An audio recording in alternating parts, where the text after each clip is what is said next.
정치적 의미의 뉴욕 공원의 역사를 보면 그 시작은 1853년인데요. 이때가 언제냐면 뉴욕주 의회가 센트럴파크 조성을 위한 부지를 결정한 해예요.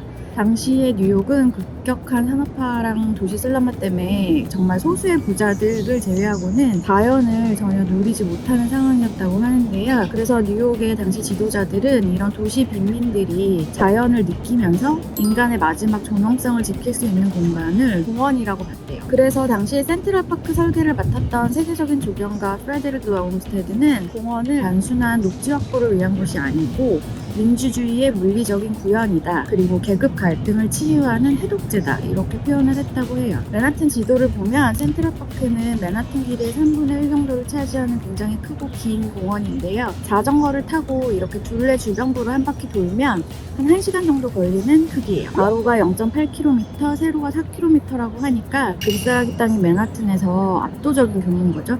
실제로 공원 안에 있으면 공원이라기보단 좀 숲에 있는 것 같은 느낌이 들어요. 놀라운 건 거의 170여 년 전에 만들어진 이런 공원이 원래는 정말 아무것도 없는 암석이랑 늪만 있는 그런 지대였다는 거예요. 근데 당시에 남북전쟁 때 썼던 화약보다 더 많은 화약을 써가지고 거기에 있던 안반들을 다 깨부시면서 공원을 조성했다고 하고요. 그래서 여기에 심어진 나무, 풀, 꽃 이런 거는 정말 한 포기 한 포기가 다 사람 손으로 심어진 인공공원이라고 합니다. 센트럴파크는 길도 되게 미로같이 꼬불꼬불한데요. 조경가였던 올스테드는 일부러 공원 안쪽 길을 수없이 많은 오솔길들이 부비치는 형태로 설계했대요.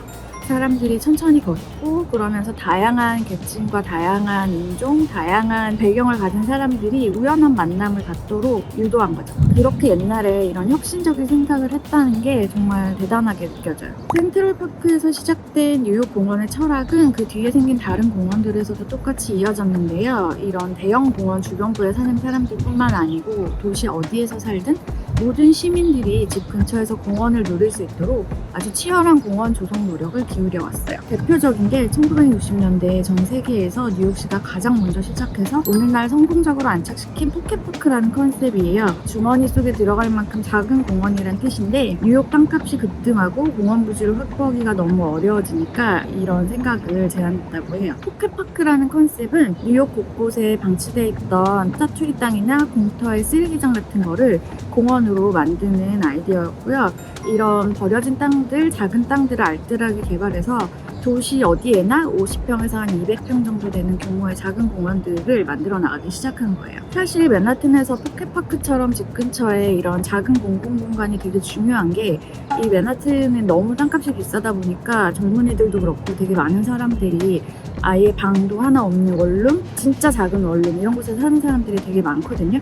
그러니까 평소에 이제 친구들을 만나거나 아니면 책을 읽을 때 간단한 점심 샌드위치나 샐러드 같은 거 먹을 때 밖에 나와서 먹는 경우가 되게 많아요.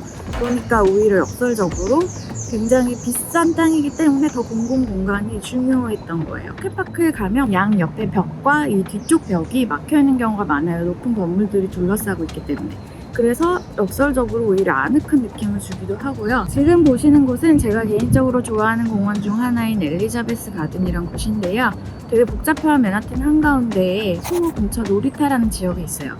근데 이곳이 이제 전형적인 포켓파크인 이유가 엄청 정신없는 동네 한가운데에 지역에 쉼표 같은 그런 공용 공간이 있는 거죠. 그래서 동네 사람들이 연령이나 성별이랑 상관없이 다들 모여들고 그래서 우연하지만 또 자연스러운 만남이나 대화를 유도하게 되고요. 이런 식으로 지역사회의 구심점 역할을 하면서 커뮤니티가 더 다정하고 살기 좋은 분위기로 엮어지는 것 같아요. 또 뉴욕은 포켓파크 말고도 기발한 아이디어들로 공원 조성 공간을 계속 확장해 왔는데요. 대표적 케이스가 하이라인이라는 공원이에요. 원래는 버려져 있던 고가철도인데 이걸 공원화해서 공중에다가 공원을 만든 거죠. 아름답기도 하지만 맨하튼 서쪽을 따라서 맨하튼 남쪽까지 쭉 연결이 되는 곳이다 보니까 복잡한 도심을 걷지 않아도 빠르게 이동할 수 있어서 기능성이 너무 좋아요. 그래서 이제 연간 800만 명 정도가 찾는 도심위의 관광 명소가 됐고요. 뉴욕의 공원에서 가장 큰 역할을 하는 건 자발적으로 나선 자원봉사자 시민들인데요. 많은 뉴요커들이 더 나은 동네 공원을 만들려고 정책 제안도 하고 기부도 하고 자원봉사도 꾸준히 하는 모습을 볼 수 있어요. 앞에서 말씀드린 하이라인만 봐도 철거될 뻔한 버려진 기찻길을 공원으로 만든 게 지역 주민들이었다고 하는데요. 철도 철거 계획을 설명하는 공청회에서 두 주민이 의기투합해서 하이라인의 친구들이라는 단체를 만들었대요.